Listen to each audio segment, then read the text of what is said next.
So here we are at another map. Okay, Nip, show us where we are on the map. Here in this area, it tends to be green all winter, so even when it's not, a lot of other things are no longer green, the mountain laurel is still green. And it almost makes like a tunnel through here. Water seeps into it, and then when the water freezes, what does it do? It expands, right? And that helps the soil maintain those little air pockets that are really important for gas exchange with the roots of the plants. And so sometimes on a day like this where it was cold last night, you'll see these areas where you see the crystals kind of popping up out of the soil. And that's how physics meets biology. We are now out of the tunnel of mountain laurel, and our main understory plant is hollies. Hollies. All right. On the floor of the forest, we also have this club moss that's green year round. People used to pull this stuff up by the yards and yards to make Christmas decorations out of it. And they would just blithely pull up, 40, 50 years worth of growth of that plant and wrap it around their banister. Anyway, it got very uncommon in lots of places. It's from a tulip tree. It's the seed of a tulip tree, right? Okay, so where's a tulip tree?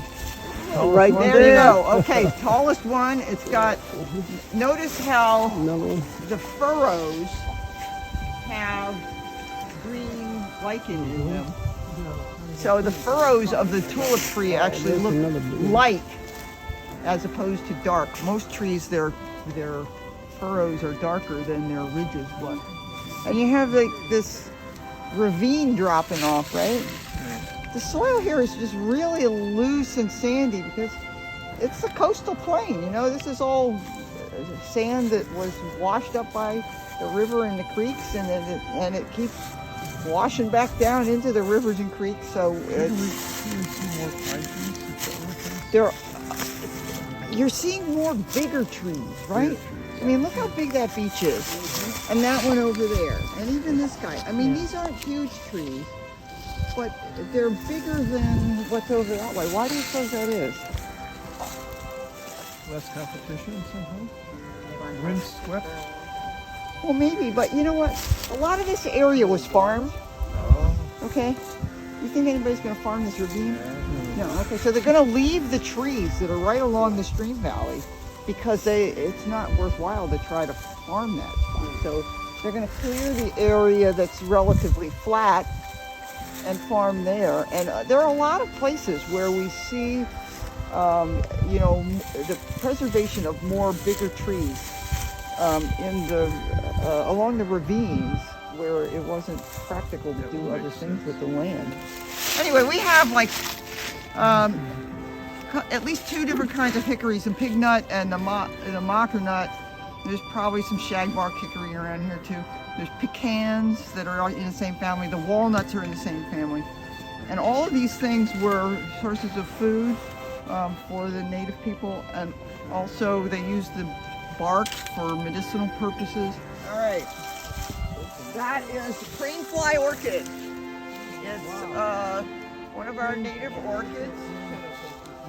Yeah, right. If you've been on my walks before, I love to point them out because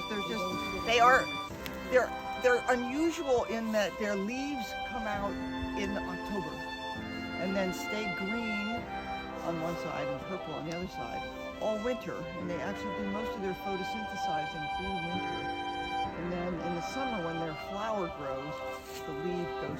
We're going to be walking along this bluff above the river, and it's interesting. As we were approaching it, I could say, oh yeah, there's the river, because I could see this landform which is fairly flat along here.